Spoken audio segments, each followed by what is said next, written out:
Aquí comienza Paralímpicos, el podcast del Comité Paralímpico Español, con David Blay. Comienza el año 2025 y lo hace con muchísimas competiciones, lo hace con el retorno de muchos y muchas deportistas a lo que ha sido su vida habitual durante los últimos 4 años y que tuvo su culminación en los Juegos Paralímpicos de París, y también nos trae nuevas historias, nuevos deportes y nuevas posibilidades de poder aprender qué es lo que va a ocurrir en los próximos años dentro del mundo del deporte de personas con discapacidad. Bienvenidos y bienvenidas un mes más y un año más al podcast oficial del Comité Paralímpico Español, donde tenemos que contar muchas de las cosas que ocurren en la actualidad, pero también tenemos la suerte de poder pararnos a analizar con detenimiento algunas de ellas e incluso a tener conversaciones que seguramente van a marcar a muchas de las personas que las escuchen. Así que comenzamos, como decíamos, un año más, este podcast paralímpico que tiene muchas voces corales, muy diversas, para contar todo lo que ocurre y lo que ocurrirá en el deporte en los próximos tiempos.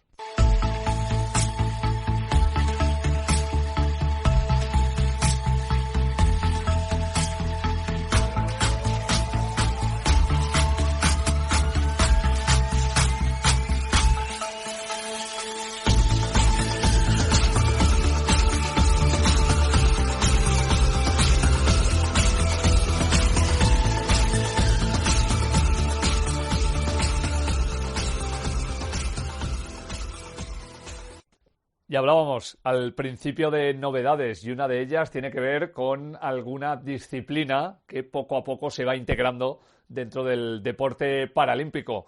Estamos en transición hacia los Juegos de Invierno y, por lo tanto, también las modalidades que tengan que ver con la nieve o con el hielo van a acaparar mucho protagonismo en este ciclo que nos llevará hasta Milán-Cortina.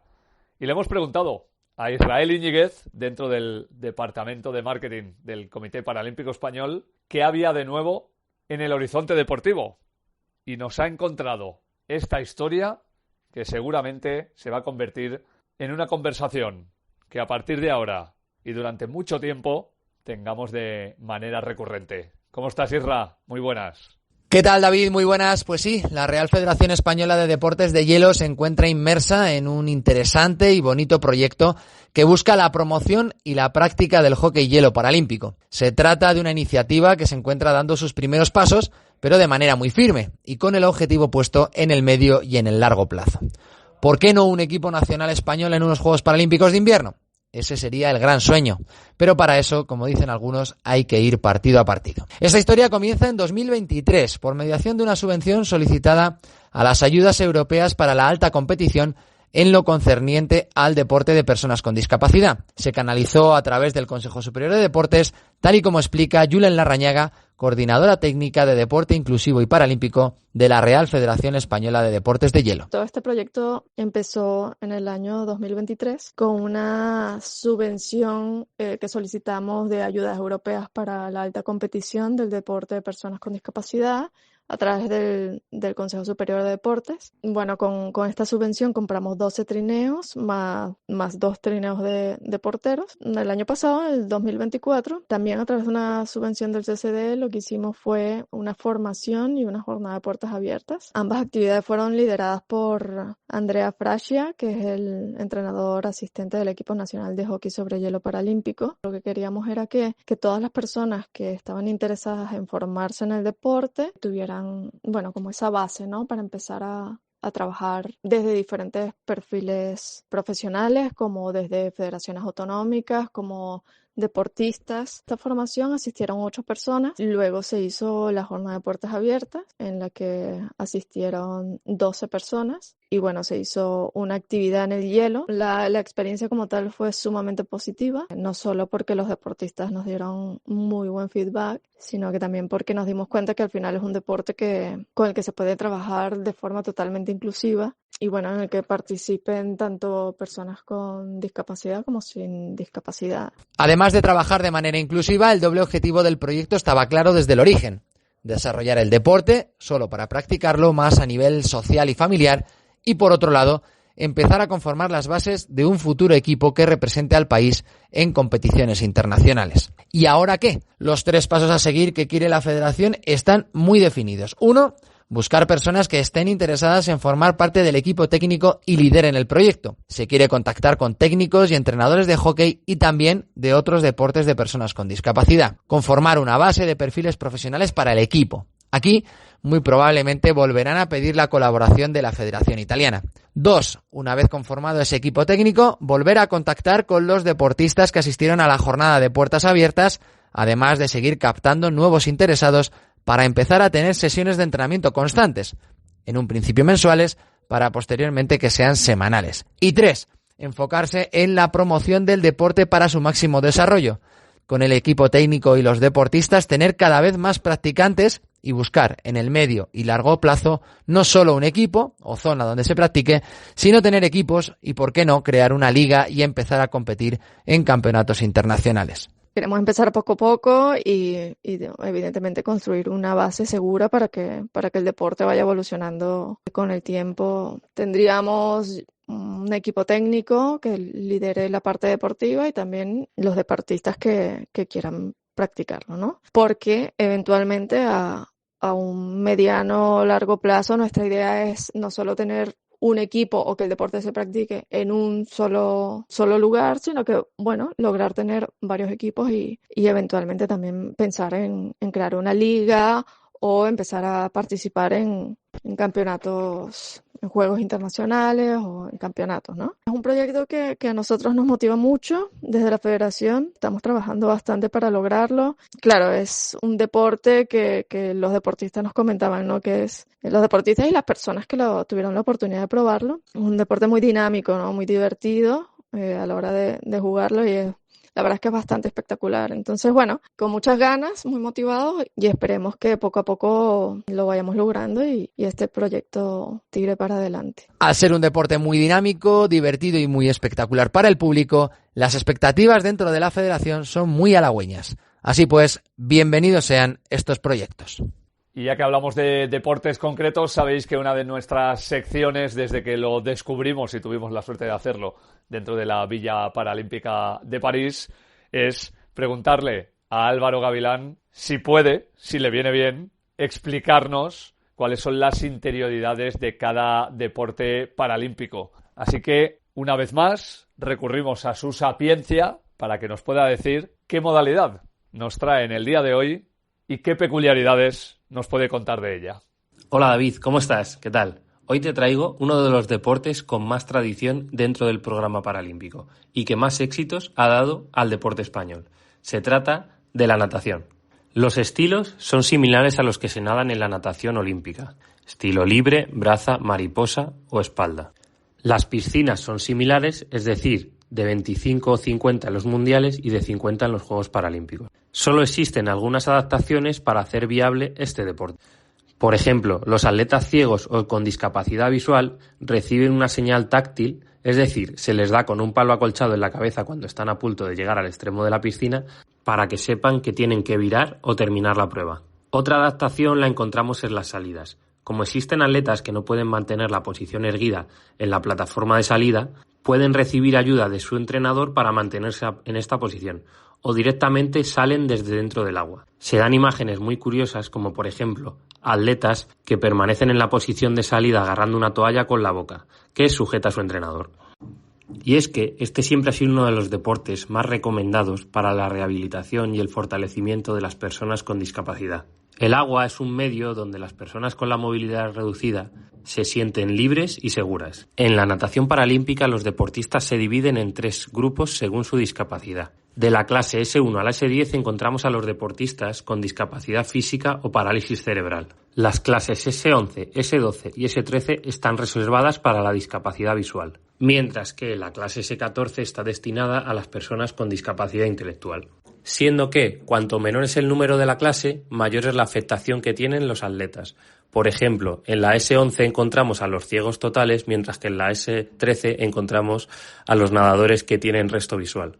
Como decíamos al principio, la natación paralímpica es uno de los deportes más antiguos. ya que en aquellos primeros Juegos de 1960 en Roma ya apareció esta modalidad. Las medallas del equipo español en este deporte se cuentan por cientos en todos estos años, pero no podemos dejar de nombrar a la gran Teresa Perales, deportista con más medallas olímpicas y paralímpicas de nuestro país, concretamente 28. La última conseguida en los pasados Juegos de París 2024. Y como ya hice con el fútbol, David, te reto, tú que eres de tierra de mar, a unos largos cuando quieras, a ver quién ganas. Así que nada, un abrazo muy fuerte a todos y a seguir nadando.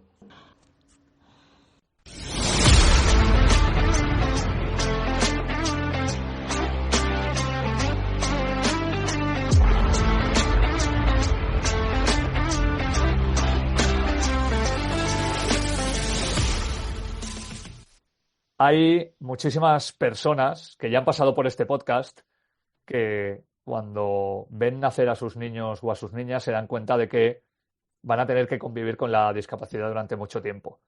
Y aunque es un impacto grandísimo, como nos han narrado la mayoría de ellos y de ellas, es verdad que genera una suerte de visión a largo plazo en la que tú ya empiezas a poner el modo en el que sabes que vas a tener que hacer una crianza diferente. Pero también existen casos de atletas paralímpicos que han llegado a la élite que justo a pocas fechas de haberse convertido en lo que son, eran personas sin discapacidad. Y ahí todavía no habíamos entrado en conversación con padres y madres que hayan vivido esta circunstancia, porque una cosa es saber que desde el principio vas a tener que hacer algo diferente y otra cosa es tener una vida casi relacionada con la normalidad sin discapacidad para pasar a tener una vida relacionada con la normalidad con discapacidad. Y yo me imagino que mucha gente habrá visto Informe Plus durante los últimos días y que mucha gente habrá visto los Juegos Paralímpicos. Seguramente muchas personas habrán descubierto por primera vez a Neil Reudabets. Seguramente muchos de ellos y de ellas todavía no sepan decir bien su apellido, esto es un clásico, y es posible que muchas personas no sepan cuál es el segundo apellido, que también tiene su historia, y es Victory. Y claro, apellidándose así, tenían que pasar algunas cosas. Así que queríamos hablar con su madre, para que nos cuente cómo ha sido este tránsito, cómo era el Neil pre-discapacidad, cómo es el Neil post-discapacidad y también cómo lo gestiona una familia que de repente se encuentra con una circunstancia que no esperaba.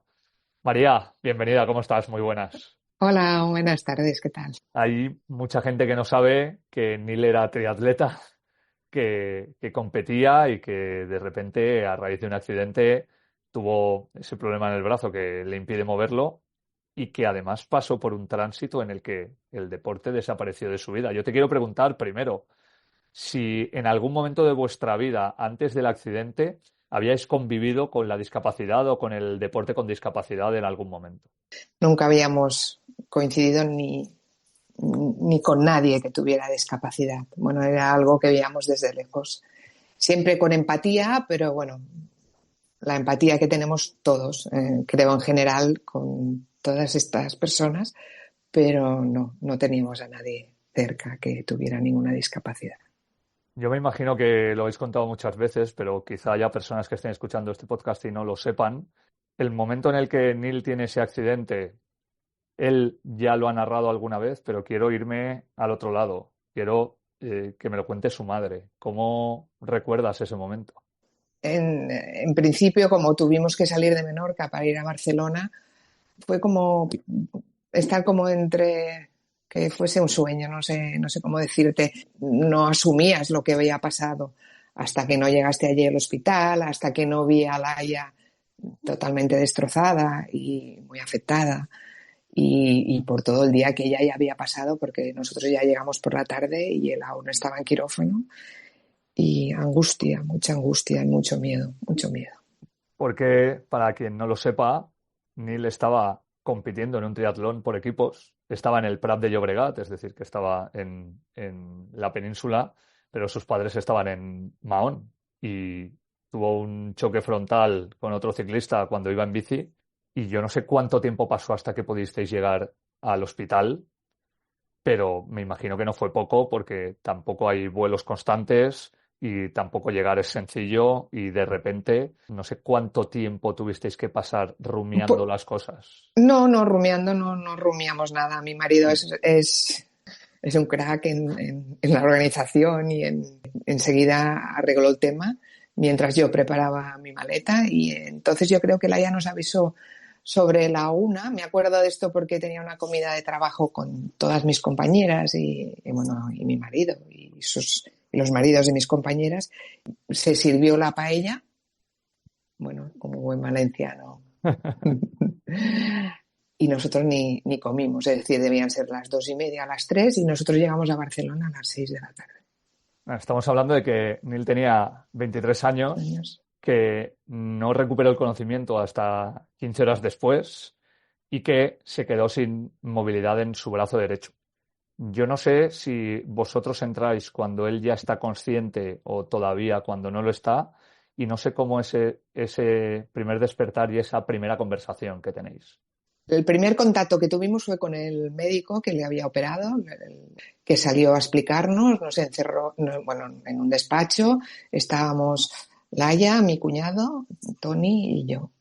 A los 3 minutos ya estaba fuera con un ataque de ansiedad brutal por las noticias que nos estaba dando. Salí fuera, luego ya no pude entrar.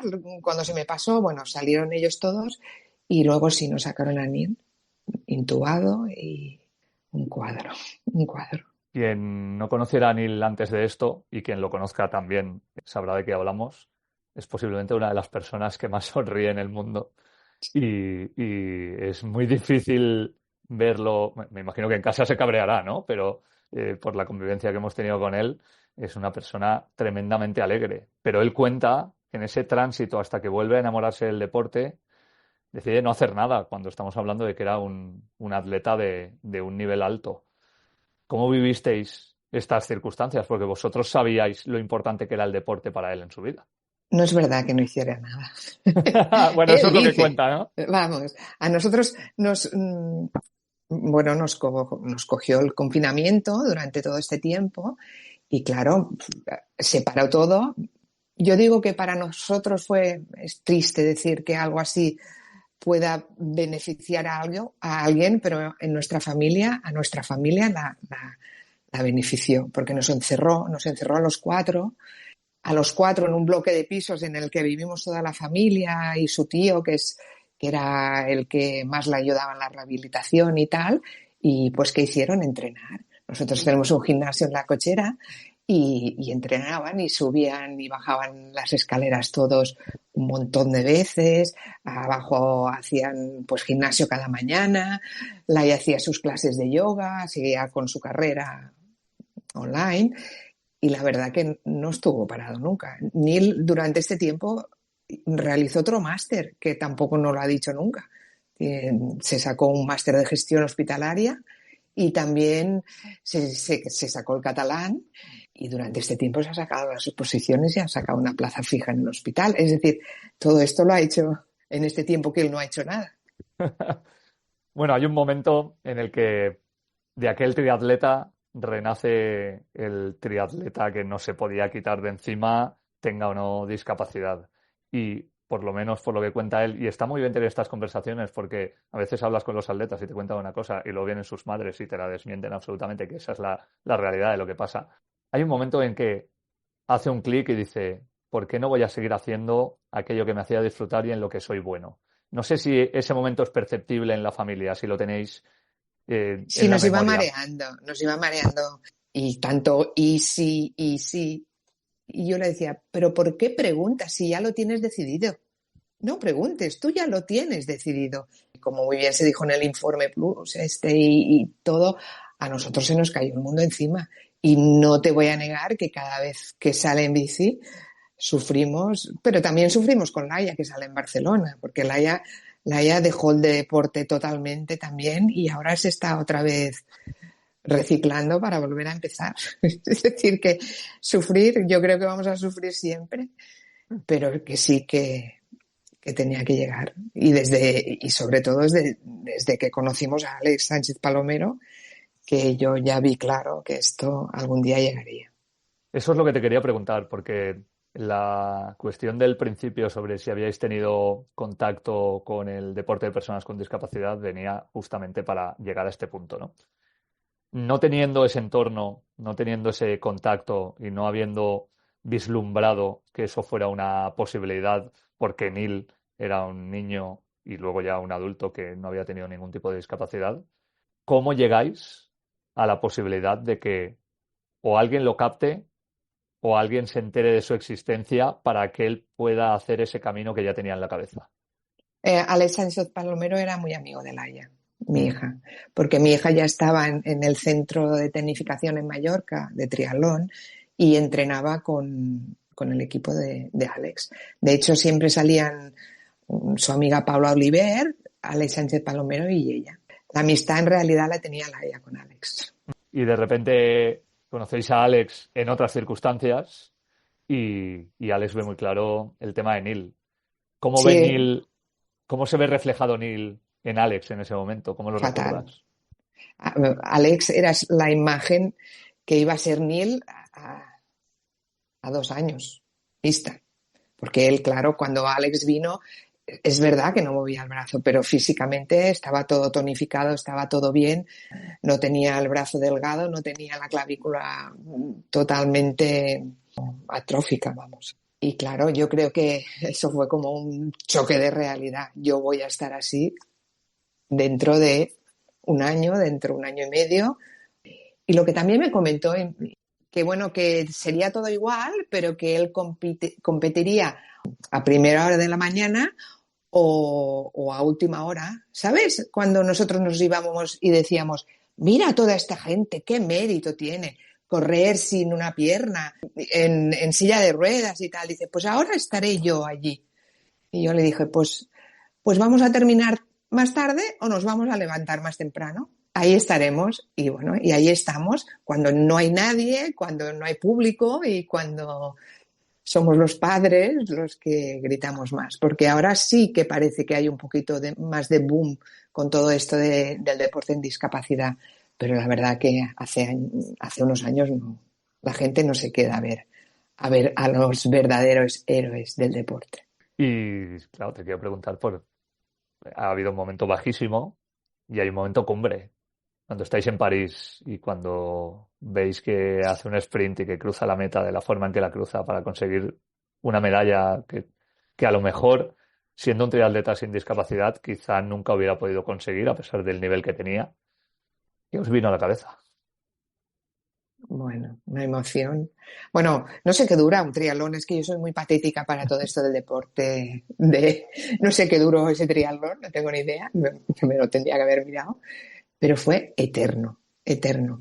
Yo empecé mirando desde el puente cómo nadaba, cuando volvía vi que había tanta corriente que ya dije ya no quiero mirar y me lo vi por televisión española con el móvil y empecé a mirar y levantaba la cabeza y le decía a Tony, vamos bien, y Tony me decía, no, bueno, pues es igual, hemos venido aquí a disfrutar y ellos decían, sí, hemos venido a disfrutar y bueno, aquello fue creciendo y bueno, hasta llegar al momento cumbre que fue cuando adelantó el francés. Y estábamos toda mi familia juntos, menos Ana y Laia que habían corrido tanto que no los podíamos coger, y estábamos toda la familia y teníamos a unos franceses al lado que decían, no, no le va a coger, no le va a coger. Y mi cuñada le decía, sí que lo va a coger, sí que lo va a coger. Y bueno, explotamos llorando, bueno, muy, muy emocionante. Un Bueno, momento único, único. pues con ese segundo apellido yo creo que no teníamos dudas de lo que le queda por delante a todos los niveles a Neil Riudavets Victory. María, ha sido un placer, muchas gracias. Muchas gracias a ti. Y sobre todo, la gente nos ve porque esto es un podcast, pero a mí me encanta cuando hablo con vosotros o con vosotras y sonreís cuando contáis esto, para explicarle a la gente que sí, que pasan cosas, pero también que no pasa nada y que hay muchos ejemplos de que la vida sigue adelante a lo grande, como está pasando con tu hijo. El tiempo es nuestro mejor aliado para superar las cosas. Pues seguiremos viendo muchas cosas, seguro, de Neil. Muchas gracias, María. Gracias a ti, gracias.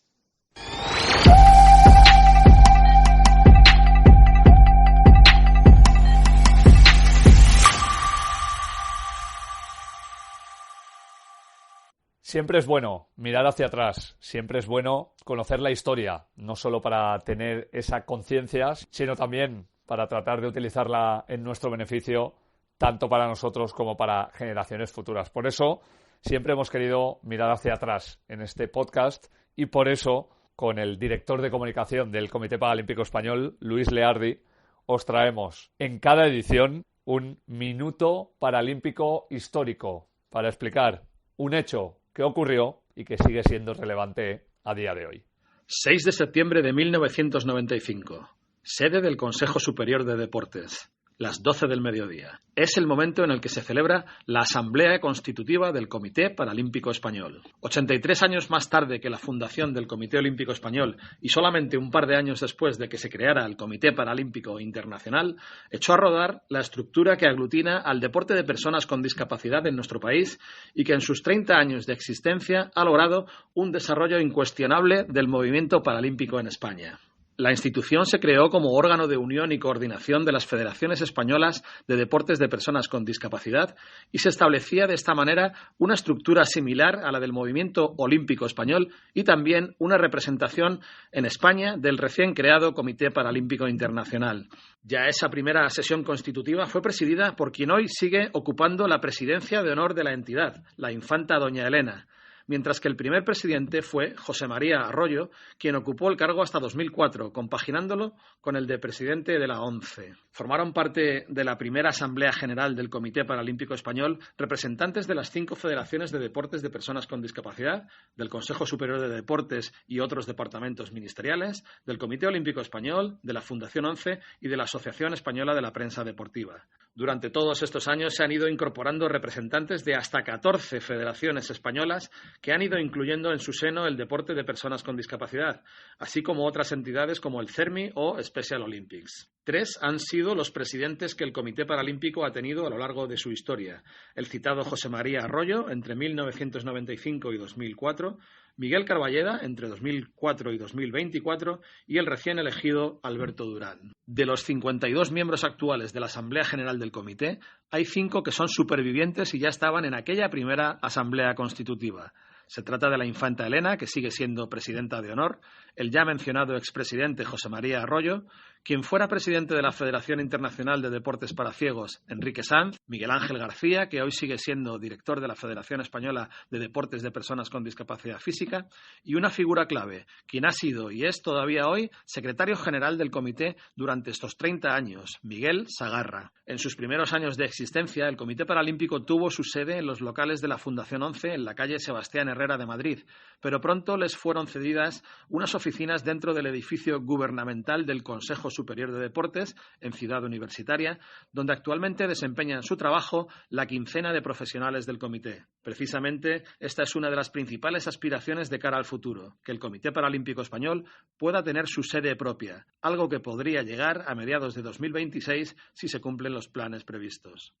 Y tanto para los deportistas de élite como para los amateurs hemos recurrido durante esta temporada al servicio médico del Comité Paralímpico Español para poder hablar de fisioterapia, para poder hablar de psicología, para poder hablar de nutrición y, por supuesto, para poder hablar de consejos médicos. Cada mes vamos a traer algunas sugerencias que pueden mejorar el rendimiento de las personas que nos escuchan o de aquellas que son cercanas. Y por eso le hemos pedido a la doctora Amaya Bilbao, que tiene una larga trayectoria ya dentro del cuerpo médico del Comité Paralímpico Español, que nos diga, ante este inicio de año, cuál puede ser un buen consejo para optimizar la parte médica de nuestro cuerpo. En esta ocasión, que estamos ya a finales de enero, pues hemos creído más interesante centrarnos en consejos de los casos que quieran, ¿no? Iniciarse en actividad física o en deporte, pues eso, a inicios de año, ¿no? Como buen propósito de año. Hablar un poquito de cuestiones que se deben de tener en cuenta, ¿no? Para poder disfrutar al máximo de este deporte. Empezaría diciendo que es importante elegir la actividad física o el deporte como tal que se quiere realizar, ¿no? Llegar a un consenso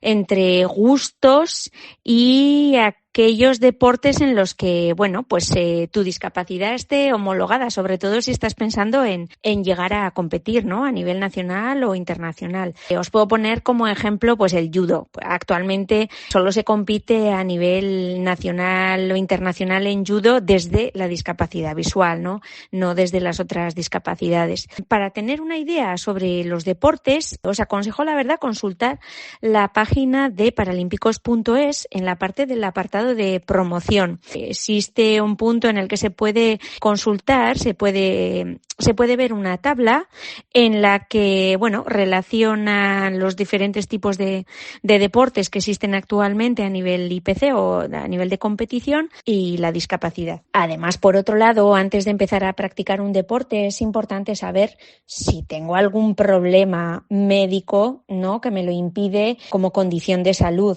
valoraciones de estabilidad o problemas posibles de biomecánica, pues que vayan a favorecer algún tipo de lesión. Estos parámetros se analizan en un reconocimiento médico deportivo, ¿no?, de preparticipación deportiva, que la verdad os animamos a realizar. Una vez metidos en faena, son importantes cuestiones como respetar tu cuerpo y aprender a escucharlo. Tu cuerpo te va a ir enseñando signos y síntomas relacionados con el ejercicio físico que puedan decirte que todo va bien o que algo no va bien, ¿no? Uno conocido por todos son las agujetas. Otro también conocido por todos, pero más serio, digamos, pues podría ser febrícula o fiebre. Siempre es importante parar y preguntar a profesionales, ¿no?